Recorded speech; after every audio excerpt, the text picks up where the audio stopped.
Hello, this is Mike Demke from AmeriFirst Financial. I'm recording this video from my dear friend Cindy Bailey over at Gentry, and I hope everyone there is doing great. It's been a long time and I miss you guys.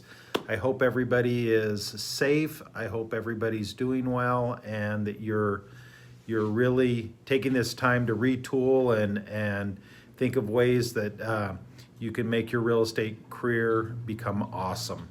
So let me give you a little quick update on the mortgage world and what's happened over the last couple months. Early on, when this coronavirus thing just started, things got a little crazy. You saw the stock market crash, the bond market followed, no one was buying mortgage-backed securities, and it was getting kind of scary there for a minute.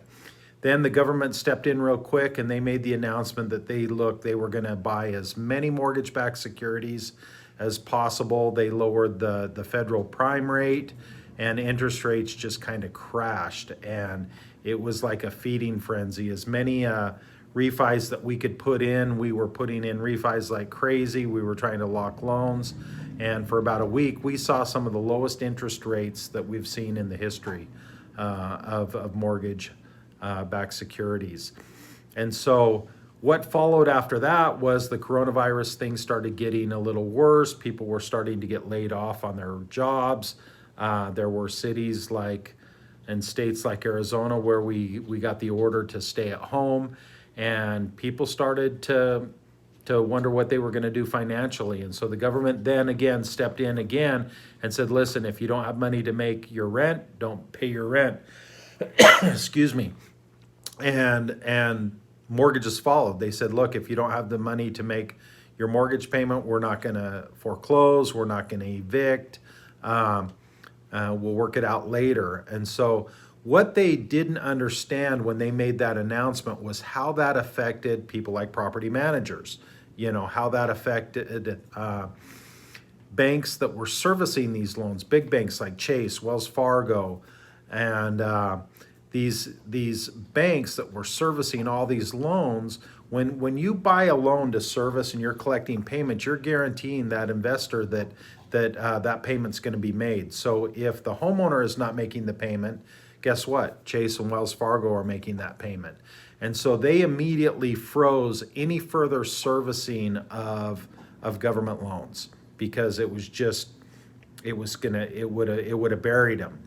And so we started seeing really high rates on FHA and VA. We saw a lot of lenders that just pulled out and said, look, we're not going to write these loans for the time being.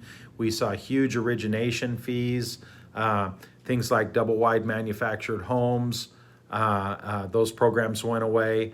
And so it really kind of changed and put a lot of people in shock. We had a lot of loans in the pipeline that became at risk because we couldn't sell those in the secondary market. So you saw a lot of companies go out there and start raising their FICO limit score, 680 to do an FHA. Well, one of the things we did at AmeriFirst, and I really am, it just goes to show you how great the ownership is at AmeriFirst Financial. Eric Bolby went out and he did his magic, and he put together a program for us that we have right now that I think there's only maybe one or two banks that are even offering this program. We went the opposite direction. So if you're 700 FICO score, you're in the low twos right now on FHA and VA loan. If you are at a 640, I locked in two 640 loans yesterday at 3.25. And we go down to a 584 FICO score. In addition, right now, double wide manufactured homes are very, very attractable with this new program, and the rates are really good. A week ago, we were charging 4 points to do a manufactured home. Today, none. And we're probably in the low threes for interest rate on manufactured homes. So there is some opportunity out there for you. Last month was the largest volume month in AmeriFirst history. And the reason why is because a lot of these companies that couldn't do these loans, people were searching for somewhere to go to get these loans done, and we ended up picking up quite a bit of business last month, in addition to all the refinance stuff. So I hope that helps. I hope that kind of gives you an understanding what I've been doing the last month and a half. I look forward to getting back and meeting with you guys, doing continuing education classes, helping you figure out how to make it work in the real estate industry as we move forward and come out of this pandemic that we've been involved in. And I just look forward to, I believe that in times of uncertainty, in times of change like this, there's huge opportunity. And like I've said many, many times before in my classes, I've made more money in these uncertain time markets than I ever had in a normal market. So there's ways to go out there and do it.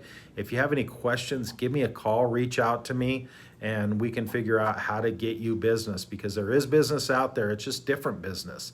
And you got to figure out how to adapt and make it work. And with these loan programs out there, there's some good opportunity out there to get some buyers to move over to you, because we can do these programs. Talk to you later. I hope everybody has a great weekend and have one of the best months of May that you've ever had in your life. Talk to you later. Bye.